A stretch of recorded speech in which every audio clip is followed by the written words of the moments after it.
Oh boy, oh boy. I think Boogie owes me a coffee because I had to spit out. Ladies and gentlemen, you've read it now. Luckily, this has been backtracked, but I kind of read this and I was wondering what the actual hell happened. Ladies and gentlemen, apparently, if you like trolling on the internet, when there's a big deal that goes into it, you're worse than a Nazi or somebody likes to grab coochie by the force. But ladies and gentlemen, I don't think I have to fucking be the Mr. Rogers in this scenario and tell you how outlandish of a goddamn statement that is. Ladies and gentlemen, I usually don't even like want to really look into the grand scheme of trolling, but I guess that's what this video is kind of about, ladies and gentlemen, is trolling.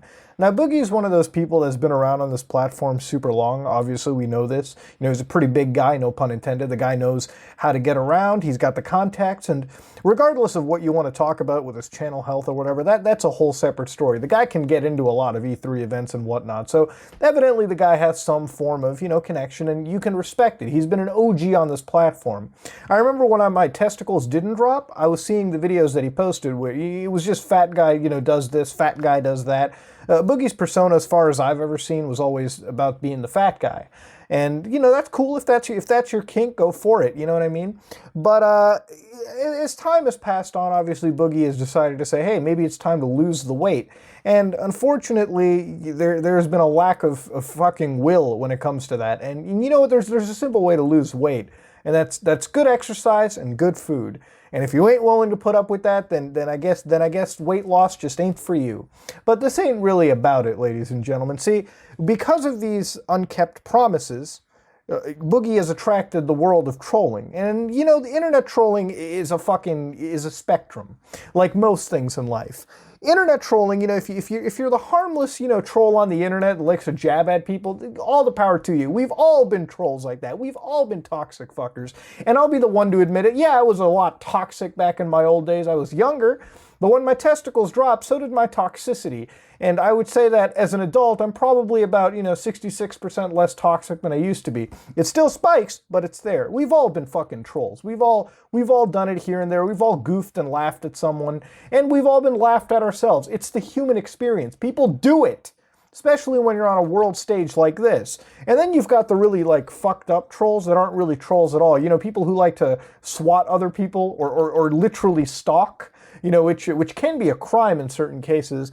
Those are not the situations, and I feel like reading this, that's the kind of people Boogie wanted to talk to, but even then, dude, to compare them to Nazis and fucking, come on, man, what the hell? Ladies and gentlemen, I've never been a huge, fond person of Boogie. I never really cared. I didn't watch the content anyways. One of the issues that I've always had was the fence-sitting persona. Be all you want, but my whole philosophy is, dude, shit or get off the pot at the end of the day. Look, I would rather, have somebody express their opinion the way they want rather than look at the top 10 Reddit comments, amalgamate that, and call it a day. But you know what? This isn't really about that. This is about the concept of fucking trolling. Ladies and gentlemen, I feel like there are some content creators out there that just don't understand that trolling is an inevitable thing. We all have fucking trolls. Now, are there people with certain degrees of trolling that happens to them? Yeah, you've got the dark side fills where I would say 99.9% of the fucking community there is trolls. Okay, there's maybe a 0.001% sliver of a chance that you got some active fan in the community, but of course there's the majority of them are troll. We all have a troll health that goes on. But ultimately, I must say that, trolling exists no matter what. I've got trolls. We've all got trolls. And at the end of the day, ladies and gentlemen, I hate the idea of labeling one as trolls and nothing else. One of the weird things I've been noticing about Boogie is that there's been this concept where any slight variance of criticism, even sometimes criticism that can come across as harsh, but ultimately comes from a hater or a troll or whatnot. And you know what? It's best to just ignore that and call it a day. Ladies and gentlemen, when you make content on the internet, when you're engaged with an audience over here, let me just go on a personal basis. There's going to be people who will look at this video or look at any videos like, Muda, I would like it if you didn't do this content. I would like it if you did something else. And what I do is I try to compromise. Look, ladies and gentlemen, nothing we do is fucking perfect. Nothing we do is right. We are going to make mistakes. That's the point of being human. But there's another thing about content creators, Boogie, and this goes for anyone in that situation. Listen. You're gonna have people who fucking criticize you. Sometimes the criticism can be a little harsh. Sometimes it can be, pretty light. But criticism can be very healthy if you choose to accept it.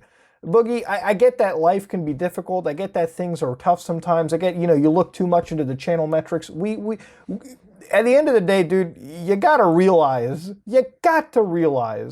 that you got to focus on the healthy criticism your community offers. Sometimes you have to step away from the internet. When you've got hot takes like this that aren't really takes, rather just really, really stupid moments, you gotta step away from the internet. And you can't just hand your phone off to somebody, come back 2 fucking hours later, because it's not leaving the internet. Some people just need to unplug. Some people just need to have a fucking artificial filter tossed in.